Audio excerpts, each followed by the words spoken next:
It started 5,000 years ago. The Egyptians started to trade with gold. But it was a problem. It wasn't real money. Why? Because gold came in all sizes, big, small, and you couldn't put really a price on it. So that's where all people began to have the great ideas of creating another type of currency, the fiat currency. A piece of paper where the society or someone puts a value on it. But that's a problem because that is just money. That's not real currency.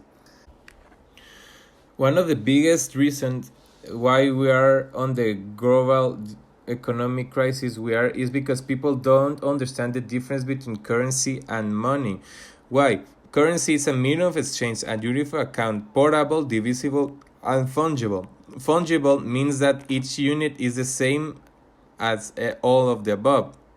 $1 in my pocket buys the same thing as a dollar in your pocket. Money is all of the above, but it has a store of value.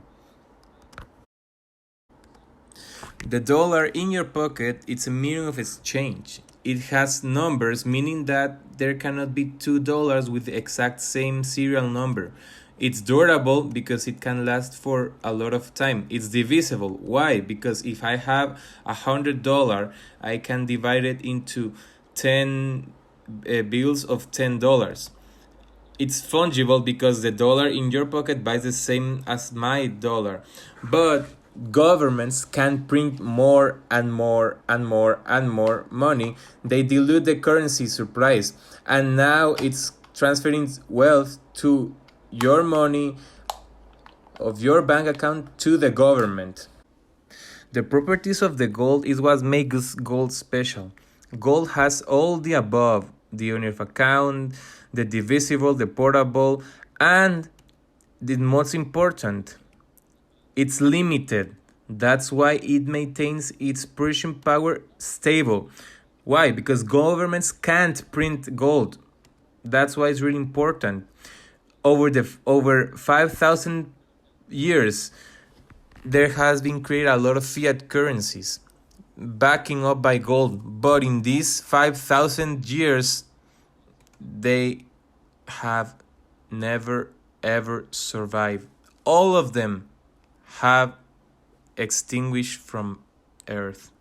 The United States became a world power at the end of World War because every single country paid them with gold, and in exchange they returned the money but in dollars. At the end of the World War, the United States held the 66% of gold around the globe. It's really hard. That's why they started to print more dollars, because everything was backed up by the gold. And if they have a small and huge amount of gold, it means that they can print a lot of dollars. But at the end, they print a lot, meaning that it's not backed up. Meaning why? It's a fiat currency, and all fiat currencies will ever go to zero. I believe that technology is a big role in here. Why? Because humans love evolving. Because we love it to evolve to make our lives much easier and simple. Why if we created cars to transport ourselves to wherever we want? We stay the same with a bill that dictates the power of money since 5,000 years ago. I really believe that we are now able and capable of having our own money in our cell phone, our computer. That's why it's so important, and Bitcoin is going to be a big deal, because if you have a Bitcoin, it's yours, it's no one else, and the government will not be able to take you and to explore where did that Bitcoin come from. It will be yours, and meaning that it won't be created. Why? Because Bitcoin has a special and specific amount of Bitcoins. At the end of 21 million Bitcoins, there will be no more Bitcoins, no more, no less. Everything will be recorded. That's why Bitcoin number 1 and Bitcoin number 21 million will be recorded, and it will have its own owner. That's why it's so important, and I really believe that technology will surpass, because everything survives. Technology, humans, but the only thing that has never ever survived is the fiat currencies. And dollar, it's a fiat currency.